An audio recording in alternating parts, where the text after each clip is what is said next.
In this video, I'll give you the top 4 backup running backs who could be big fantasy producers in 2024 fantasy leagues. I'm Jim Coventry of RotoWire. Now, the first backup running back who could be a big fantasy producer is Blake Corum of the Los Angeles Rams. Now, the Rams used the number 83 pick in this year's draft to select Corum. Not a throwaway pick. It's a pick where, as a player, the team clearly feels is talented.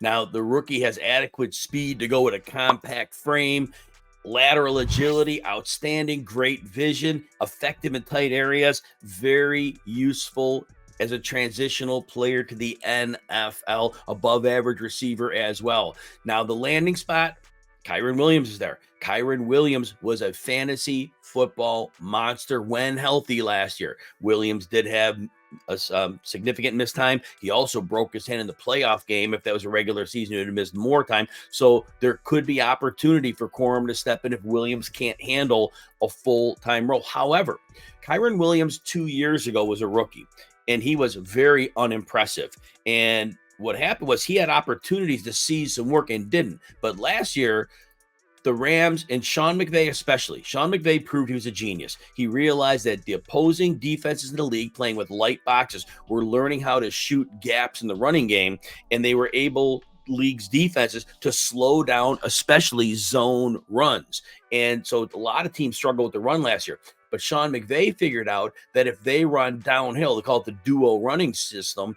You run duo, and that's not all they ran, but they ran a lot of it. These are quick hitting downhill runs that if you're shooting gaps at light boxes, they can't handle that. And so was it Kyren Williams being a superstar, or was it that McVay found out the easiest way to blister defenses? I mean, the Rams also have a lot of big players on the interior of their line, which help them in that downhill scheme. But nonetheless, the question is Williams a superstar, or was he just in the right place at the right time?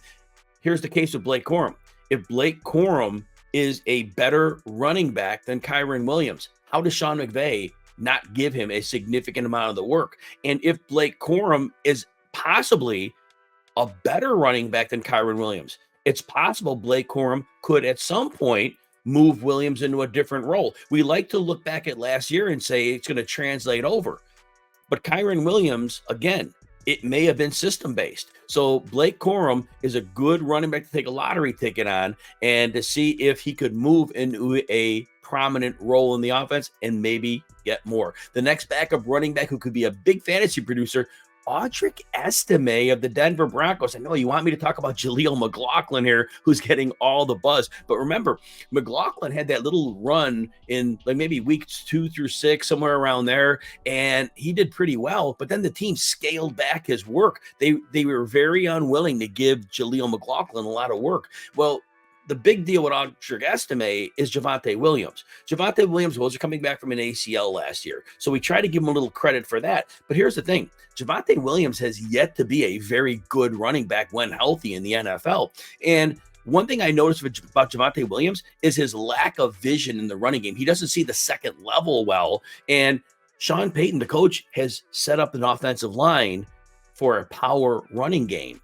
Well, if Javonte Williams doesn't have the vision and he continues to play like he did last year, Sean Payton's not going to stick with him. It wasn't Sean Payton's guy. He didn't draft Javonte Williams. And Jaleel McLaughlin's a nice changeup.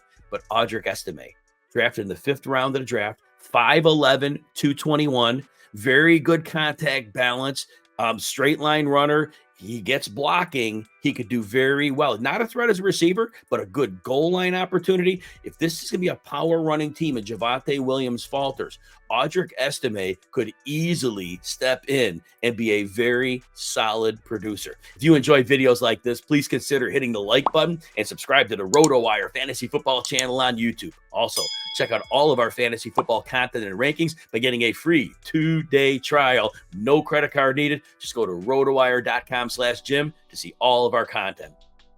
The third backup running back who could be a big fantasy producer is Ray Davis of the Buffalo Bills. Now, Ray Davis, look, when he was coming out of college into the NFL from Kentucky, I was not impressed with the athletic profile. This is an older rookie, a bit slow. Positives, he had very good vision, very good one-cut runner. It's that Ray Davis ended up in a great situation in Buffalo. First of all, we know James Cook's the lead back. We get it. No problem. But last year, we saw backup running backs often play 30 to 40 snaps in games. We will see running backs backing up James Cook getting maybe 8 to 12 carries in games. That's going to be Ray Davis. And Ray Davis, one cut runner, downhill runner. The Buffalo offensive line is very good last year. They've invested on that line over time. And also, as long as Josh Allen's the quarterback, defenses are going to have to play the pass honestly. So Ray Davis should have free yards before contact. Also, Josh Allen did have 15 rushing touchdowns last year. He normally gets 7 or 8. Well, that all said, there were 16 carries by Buffalo running backs inside the 5-yard line last year, even with Josh Allen scoring all those touchdowns.